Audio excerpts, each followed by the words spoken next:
আবারও একটা নতুন ভিডিও নিয়ে আপনাদের সামনে হাজির হয়ে গেলাম দর্শক। তো দেখতে পাচ্ছেন এখানে লোড আছে 78%। আর আমাদের এম্পিয়ার যাচ্ছে দেখেন, এই যে দেখা যাচ্ছে এখানে,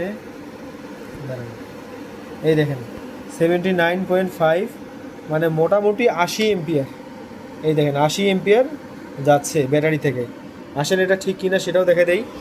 দেখেন 80 যাচ্ছে, এখানে কত যাচ্ছে 34 নাকি। আর এখানে এখানে দেখেন এখানে যাচ্ছে 45 আর 35, মোটামুটি 80 হয়। তো এটা হচ্ছে আমাদের 48 ভোল্ট 290 এমপিয়ারের একটা ব্যাটারি, এটা ইভির জন্য। আর এটা হচ্ছে 48 ভোল্ট 314 এমপিয়ারের ইভি সেল দিয়ে করা। এটা ব্যাটারি হচ্ছে আপনার এটা হচ্ছে সোলার হাইব্রিড ইনভার্টারের জন্য। তো এখন আমাদের এখানে লোড আছে, দেখতে পাচ্ছেন আপনারা 78%, প্রায় 80 এমপিয়ার লোড নিচ্ছে। আর ব্যাটারিতে ভোল্টেজ আছে 51.2। 51.2 যদি 50ও ধরেন, 50 আর 80 গুণ করলে হয় 4000 ওয়াট। তো 4000 ওয়াট লোড এখন আমাদের চলছে। তো আসুন একটু দেখি যে আমাদের এখানে আউটপুটে কত এম্পিয়ার গেছে আর কি। এটা হচ্ছে আমাদের আউটপুটের তার, দেখা যাক। সরি, এটা না, তাহলে এইটি হবে।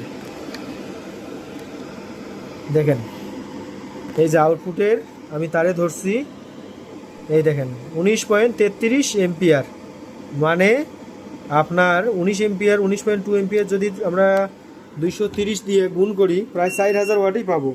অর্থাৎ ওয়াট লস একদম নাই বরাবর বললেই চলে, কিছু আছে হয়তো বা 150 বা 200 ওয়াট।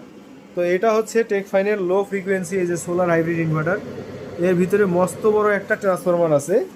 তো এটাই আর কি দেখানো ছিল যে আমাদের ইনভার্টার 4000 ওয়াট লোডে অলমোস্ট 96+ ইফিসিয়েন্সি দিচ্ছে, এবং এটা কিন্তু আমরা ডিসি লোড দিয়েছি। তো এটা দিয়ে পুরা বাসাবাড়ি চলতেছে। এখন একটু লোড টেস্ট করা হলো। তো এই ধরনের হাই কোয়ালিটির ব্যাটারি এবং ইনভার্টার যাদের লাগবে, তারা অবশ্যই আমাদের সঙ্গে স্ক্রিনে দেওয়া নাম্বারে যোগাযোগ করবেন। ধন্যবাদ সকলকে।